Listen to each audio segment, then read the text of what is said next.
నమస్తే, welcome to special drive. నేను పద్మ. స్థానిక సంస్థల్లో బీసీ రిజర్వేషన్లను 42% పెంచిన విషయంలో బీసీ నాయకులు, బీసీ ప్రజలు ఎప్పుడు తమ కోసం తెచ్చిన బీసీ రిజర్వేషన్ బిల్లుకు ఆమోదం కలుగుతుందోనని ఎదురు చూస్తూ ఉన్నారు. తెలంగాణ ప్రభుత్వం అందుకు గ్రీన్ సిగ్నల్ ఇచ్చినా కూడా కేంద్ర ప్రభుత్వం అందుకు మోకాలడ్డుపడుతోంది. ఇక తెలంగాణ ప్రభుత్వం బీసీ రిజర్వేషన్ బిల్లుపై కీలక నిర్ణయాలు, ఆదేశాలు తీసుకుంది. స్థానిక సంస్థల ఎన్నికల్లో బీసీల రిజర్వేషన్లను 42% పెంచే ప్రతిపాదన అసెంబ్లీలో ఆమోదం పొందినా గవర్నర్ వద్ద బిల్లులు పెండింగ్లో ఉంది. ఎప్పుడు ఆమోదం దక్కుతుందా అని బీసీ జనం ఎదురు చూస్తున్నారు. అంతేకాకుండా బీసీ రిజర్వేషన్ బిల్లు ఆగిపోవడం వెనుక బీజేపీ కుట్ర ఏమైనా దాగి ఉందా అనే అనుమానాలు కూడా ఉన్నాయి. బీసీలకు న్యాయం చేయడం బీజేపీకి ఇష్టం లేదా అనే ప్రశ్న ప్రజల్లో తలెత్తుతోంది. కాంగ్రెస్ పార్టీ బీసీలకు ఇచ్చిన హామీలను నెరవేర్చుకోవడానికి తన వంతుగా కృషి చేస్తూనే ఉంది. రాహుల్ గాంధీ ఇచ్చిన హామీ మేరకు రేవంత్ రెడ్డి నేతృత్వంలోని కాంగ్రెస్ ప్రభుత్వం అధికారంలోకి వచ్చిన కొద్ది రోజుల్లోనే కామారెడ్డి డిక్లరేషన్ పేరిట 2 కీలక హామీలను అమలు చేయాలని నిర్ణయించింది. ఇక అందులో భాగంగా కీలక అడుగులు కూడా పడ్డాయి. విద్యా, ఉద్యోగాల్లో రిజర్వేషన్ల పెంపు, స్థానిక సంస్థల్లో రిజర్వేషన్ల పెంపు విషయంలో తెలంగాణ ప్రభుత్వం తమ చిత్తశుద్ధిని చాటుకుంది. ఇక రాష్ట్ర వ్యాప్తంగా కులగణన పూర్తి చేసి ప్రత్యేక డెడికేషన్ కమిషన్ ఏర్పాటు చేసింది.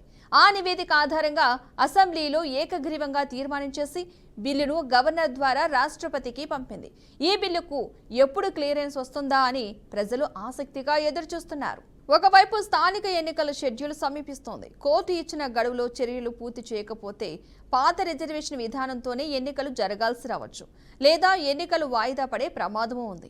బీసీ కమిషన్ నివేదిక ఆధారంగా ప్రత్యేక తీర్మానం చేసి జీవో జారీ చేసే ఆలోచన ఉన్నా రాజ్యాంగ నిపుణులు పలు అంశాలను హెచ్చరిస్తున్నారు. ఎందుకంటే గతంలో పలు సందర్భాల్లో మోసపోయిన బీసీలు మరోసారి మోసపోయే అవకాశం ఉందని భావిస్తూ ఉన్నారు. అయితే ఈ విషయంలో బీసీల పోరాటం అసలు ఆగదని కేంద్రంపై ఒత్తిడి తీసుకుని వచ్చేందుకు ఢిల్లీలోని జంతర్ మంతర్ వద్ద ప్రభుత్వ ఆధ్వర్యంలో భారీ ధర్నా జరిగింది. సీఎం రేవంత్ రెడ్డి, కాంగ్రెస్ నేతలతో పాటు బీసీ సంఘాలు ఈ నిరసన ప్రదర్శనలో పాల్గొన్నాయి. కేవలం రాజకీయ కోణంలోనే కాకుండా బీసీల హక్కుల సాధనలో కూడా ఈ పరిణామాలు భాగం. 42% బీసీ రిజర్వేషన్లు అమలయ్యే వరకు గల్లీ నుంచి ఢిల్లీ వరకు ఉద్యమం ఆగదని హెచ్చరికలు కేంద్రానికి పంపారు. బీసీ బిల్లును ముస్లింల బిల్లుగా ముద్ర వేయడంపై కూడా పలువురు విమర్శించారు. బీసీలకు 42% రిజర్వేషన్ కల్పించేందుకు వీలుగా రిజర్వేషన్లపై 50% పరిమితిని ఎత్తివేస్తూ పంచాయతీరాజ్, మున్సిపల్ చట్టాల సవరణ ఆర్డినెన్స్లను ప్రభుత్వం తీసుకొచ్చింది. ఈ 2 ఆర్డినెన్స్లు జూలై 15న గవర్నర్ కార్యాలయానికి చేరాయి. గవర్నర్ వాటిని కేంద్ర హోంశాఖకు పంపారు. రాష్ట్రపతి వద్ద బిల్లులు, గవర్నర్ వద్ద ఆర్డినెన్స్లు పెండింగ్లో ఉండటంతో సమస్య మరింత పెరిగింది. హైకోర్టు సెప్టెంబర్ 30న వరకు కూడా గడువు దగ్గర పడుతుండటంతో ప్రభుత్వం వర్షాకాల సమావేశాల్లో 2 సవరణ బిల్లులను ఆమోదించి గవర్నర్కు పంపింది. కానీ గవర్నర్ వాటిని కూడా న్యాయ సలహా కోసం నిలిపివేశారు.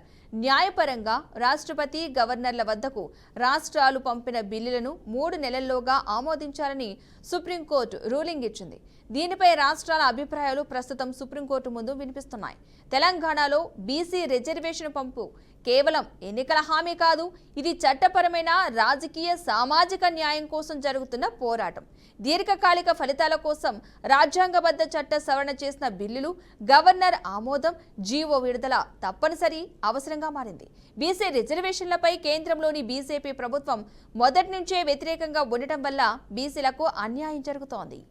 దశాబ్దాలుగా బీసీలు అణచివేతకు గురవుతున్నారు. బీసీల విషయంలో బీజేపీ నిబద్ధత ఎక్కడ?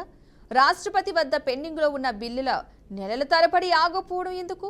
బండి సంజయ్, లక్ష్మణ్, ఈటెల రాజేందర్, అరవిందులు సమాధానం చెప్పాలి.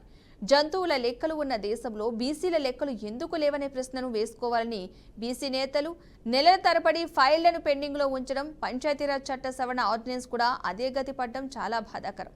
బీసీల పట్ల బీజేపీ నిర్లక్ష్య వైఖరికి నిలువెత్తు నిదర్శనంగా మారింది. ఇకనైనా ఈ పద్ధతి మార్చుకోవాలని బీసీ నేతలు, ప్రజలు బీజేపీకి హితవు పలుకుతూ ఉన్నారు. రైట్కి ఇదే అంశానికి సంబంధించి మనతో మాట్లాడడానికి అనలిస్ట్ శంకర్ గారు లైవ్ లో సిద్ధంగా ఉన్నారు. నమస్తే అండి శంకర్ గారు. నమస్తే అండి. అట్లాగే బీఆర్కే న్యూస్ ప్రేక్షకులందరూ కూడా నమస్కారం. నమస్తే అండి. అసలు స్థానిక సంస్థల ఎన్నికలు ఆలస్యం వెనుక కుట్ర ఏముందనుకోవచ్చు? రాజకీయ నాయకులకు అంటే ఎవరెవరికి ఉపయోగం అనుకోవచ్చు? అంటే మనం ఈ 42% బీసీల అంశం మాట్లాడుకునే ముందు అసలు తెలంగాణ రాష్ట్రంలోనే ఈ బీసీ ఉద్యమం ఎట్లొచ్చింది, దీని వెనుక ఏం దాగుందనేటువంటి ఫస్ట్ మనం ప్రారంభించుకుందాం. అయితే కేంద్రంలో 2 పార్టీలు, ఒకటి బీజేపీ, ఒకటి కాంగ్రెస్. ఈ 2 జాతీయ పార్టీలు ఉన్నాయి. బీజేపీ అధికారంలోకి కొన్ని రోజులు వస్తుంది, కొన్ని రోజులు కాంగ్రెస్ వస్తుంది. అయితే బీజేపీ ఏమో హిందూ ఎజెండాగా ముందుకు పోతుంది. ఈ హిందూ ఎజెండాగా ముందుకు పోతున్న సమయంలో వారికి అడ్డుపడాలంటే, కాంగ్రెస్ ప్రభుత్వం అధికారంలోకి రావాలంటే రాహుల్ గాంధీ కొన్ని కొన్ని స్కెచ్లు వేసుకున్నారు. వాళ్ళు మతోన్మాదం ఎజెండాగా పోతున్నప్పుడు మనం ఈ బీసీలు, ఎస్సీ, ఎస్టీలు, వెనుకబడిన వర్గాల వాళ్ళ అండదండలతోటి ముందుకు పోతేనే మనం బీజేపీని ఎదుర్కొనగలం అనేటువంటి ఒక రాజకీయ అంశాన్ని ముందుకు తీసుకొచ్చిండు. అయితే కేంద్ర ప్రభుత్వం కాంగ్రెస్ లేదు, బీజేపీ ఉంది కాబట్టి 42% రిజర్వేషన్ కేంద్రంలో అమలు కాదు కాబట్టి ముందుగా కాంగ్రెస్ పార్టీ పాలిత అధికారం ఎక్కడ ఉందో, కర్ణాటక, తెలంగాణ ఇట్లాంటి రాష్ట్రాల్లో కాంగ్రెస్ పార్టీ ఉంది కాబట్టి ముందుగా తెలంగాణ రాష్ట్రాన్ని రాహుల్ గాంధీ చూజ్ చేసుకున్నాడు.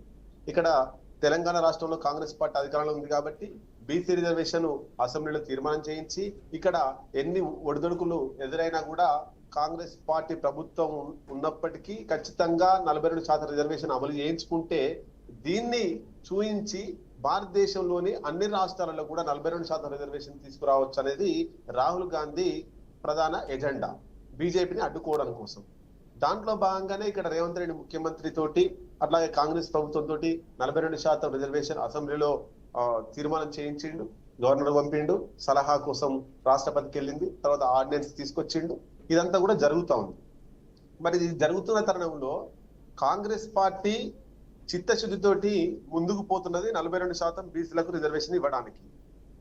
దీంట్లో ఇక్కడ ఏం జరుగుతుంది, మరి అడ్డుకుంటున్నది ఎవరు అన్నప్పుడు 100కు 100% బీజేపీ పార్టీ అడ్డుకుంటుంది. ఎందుకు అడ్డుకుంటున్నది అని మనం చూస్తే బీజేపీకి నష్టం కలిగించే అంశం. 42% రిజర్వేషన్లు తెలంగాణలో అమలు చేస్తే భారతదేశంలో ఉన్నటువంటి బీజేపీ పాలిత రాష్ట్రాలలో కూడా అమలు చేయాల్సి ఉంటది. ఇట్లా అమలు చేస్తే ఆ బీసీలందరూ కూడా బీజేపీ వైపు వస్తారా, కాంగ్రెస్ వైపు వస్తారా? అంటే కాంగ్రెస్ వైపు పోయే అవకాశం ఉంటుంది. కాబట్టి కాంగ్రెస్ కు లాభం చేకూర్చే అంశం ఈ బీసీ రిజర్వేషన్, బీజేపీకి నష్టం చేకూర్చే అంశం కనుక ఈ తెలంగాణలో బీసీ రిజర్వేషన్ 42% అమలైతే మిగతా రాష్ట్రాల్లో కూడా అమలు చేయాల్సి వస్తుందని ఆదిలోనే తుంచివేయాలని బీజేపీ చాలా కంకణం కట్టుకొని ముందుకు పోతా ఉంది. దాంట్లో భాగంగానే మీరు చూడొచ్చు, తెలంగాణ రాష్ట్రంలో 119 మంది ఎమ్మెల్యేలు అసెంబ్లీలో తీర్మానం చేస్తే ఇంక్లూడింగ్ బీజేపీ ఎమ్మెల్యేలు కూడా దాంట్లో పార్టిసిపేట్ అయినారు, దాంట్లో తీర్మానం చేసే దాంట్లో వాళ్ళు భాగస్వాములైనారు. మరి 8 మంది ఎమ్మెల్యేలు బీజేపీ తరఫున అసెంబ్లీలో తీర్మానం ప్రవేశపెట్టే సమయంలో పార్టిసిపేట్ చేసి ఓకే అన్నారు. అదే 8 మంది ఎమ్మెల్యేలు, 8 మంది ఎంపీలు ఉన్నారు. 8 మంది ఎంపీలలో 2 కేంద్ర మంత్రులు ఉన్నారు, 2 ఎమ్మెల్సీలు ఉన్నారు. మరి తెలంగాణ రాష్ట్రంలో బీసీ రిజర్వేషన్ కోసం అసెంబ్లీలో వీళ్ళు తీర్మానం కోసం ప్రవేశపెట్టినప్పుడు వీళ్ళు సపోర్ట్ చేసిన వీళ్ళందరూ కలిసి నరేంద్ర మోడీ దగ్గరికి, ప్రధానమంత్రి గారి దగ్గరికి ఎందుకు పోవడం లేదనేటువంటిది మన ప్రశ్న. దీన్ని చూస్తే తెలంగాణ రాష్ట్రంలో అసెంబ్లీ వరకే, తెలంగాణ రాష్ట్రం మొత్తంలో బీసీ రిజర్వేషన్ కావాలని కోరుకోవట్లే. అసెంబ్లీ వరకు ప్రజలతోటి బీసీలతోటి వ్యతిరేకత రావద్దని చెప్పేసి ఆ అసెంబ్లీ తీర్మానంలో పాల్గొన్నది తప్ప నిజంగా బీసీలకు 42% రిజర్వేషన్ ఇవ్వాలనే చిత్తశుద్ధి బీజేపీకి లేదు. ఉంటే ఖచ్చితంగా బీజేపీ కేంద్ర మంత్రులు, బీసీ కేంద్ర మంత్రి కూడా ఉండు బండి సంజయ్, ఒక ఆయన ఓసీ, ఒక ఆయన బండి సంజయ్ బీసీ కేంద్ర మంత్రిగా ఉన్నాడు, హోంశాఖ సహాయ మంత్రిగా. మరి ఆయన బీసీ అయ్యిండు కూడా ఈ బీసీ రిజర్వేషన్లు ఇండైరెక్ట్ గా వ్యతిరేకించింది కూడా మనం చూసినాం. దీనిలోకి వెళ్ళి ముస్లిం రిజర్వేషన్ తీసేస్తే మేము బీసీ రిజర్వేషన్లు కేంద్రం దగ్గరికి పోయి అడుగుతాం అంటున్నారు. మరి బీజేపీ పాలిత రాష్ట్రాలలో ముస్లిం రిజర్వేషన్లకి వెళ్ళి తీసేసిరా, బీసీ రిజర్వేషన్లకి అందులోకి వెళ్ళనేటువంటిది మన ప్రశ్న కూడా. మొత్తం మీద బీజేపీ దీన్ని అడ్డుకుంటుంది, కాంగ్రెస్ పార్టీ చిత్తశుద్ధితోటి రిజర్వేషన్ కావాలని కోరుకుంటుంది. అంటే ఒకవేళ కోర్టు ఇచ్చిన టైం ప్రకారం ఎవరైనా సరే రాష్ట్రపతి దగ్గరికి, గవర్నర్ దగ్గరికి ఏదైనా ఆమోదం కోసం వెళితే కనుక 3 నెలల్లో దానికి సంబంధించి రిజల్ట్ ఇవ్వాలని చెప్పేసి అన్నారు. ప్రజెంట్ ఈ బిల్లుకి సంబంధించి మనం చూసుకున్నట్లయితే కనుక టైంకి, సమయానికి కనుక ఈ బిల్లుకి సంబంధించి ఒక క్లారిటీ రాకపోతే, బీసీలకు 42% రిజర్వేషన్కి సంబంధించి ఒక క్లారిటీ రాకపోతే ఎన్నికలపై దీని ఎఫెక్ట్ పడే అవకాశం లేకపోలేదంటారా? అయితే ఇక్కడ 42% రిజర్వేషన్ వస్తుందా రాదా అన్నప్పుడు బీజేపీ ఇవ్వడానికి సుముఖంగా లేదు. దాంతో కొంత జాప్యం, ఆలస్యం జరిగే అవకాశాలు మనకు కనబడతా ఉన్నాయి. అయితే ఎన్నికలు జరపాలంటే రిజర్వేషన్ మనకు రాజ్యాంగ పరంగానో లేకపోతే బీజేపీ కేంద్ర ప్రభుత్వం రాష్ట్రపతి గవర్నర్ వ్యవస్థల ద్వారానో వస్తే ఎన్నికలు జరుపుతామనేటువంటిది కాదు.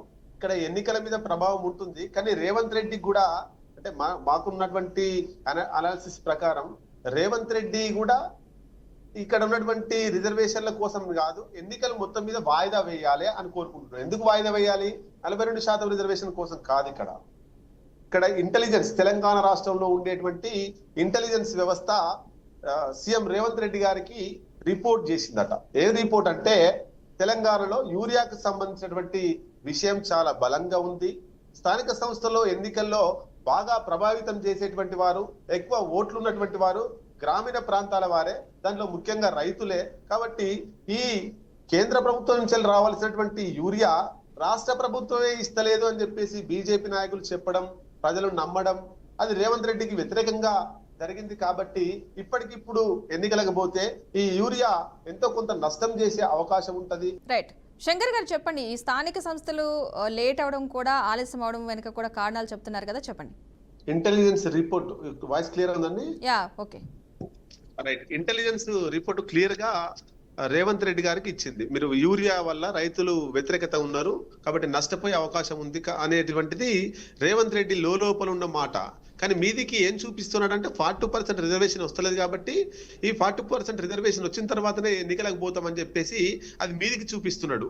అంటే ఇక్కడ గడువును, హైకోర్టుని ఇంకా ఎన్నికలకు గడువు కోరే అవకాశాలు ఉన్నాయి. ఈ గడువులోపు రేవంత్ రెడ్డి ఈ యూరియా కష్టాలు పోతాయి, ఇంకా 1-2 సంక్షేమ పథకాలు, పెన్షన్స్, ఇంకా కొన్ని సంక్షేమ పథకాలు తీసుకొచ్చి ప్రజల యొక్క ప్రేమను చూరగొని ఎన్నికలకు పోవాలన్న ఆలోచనలో ఉండదు తప్ప 42% రిజర్వేషన్ కోసం లేట్ అవుతలేదు అనేటువంటిది మనకున్న ఉద్దేశం.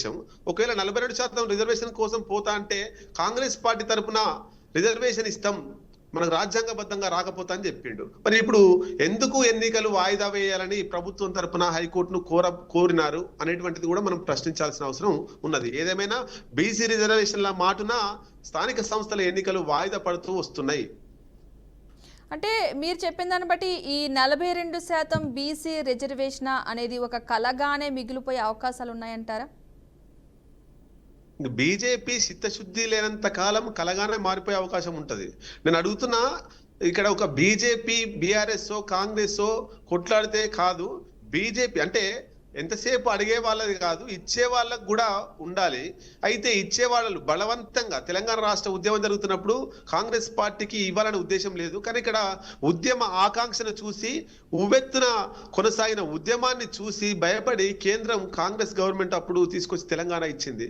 ఇప్పుడు కూడా బీసీ రిజర్వేషన్లు బీజేపీ ఇస్తుందని అనుకోవడానికి అవకాశం లేదు ఈజీగా.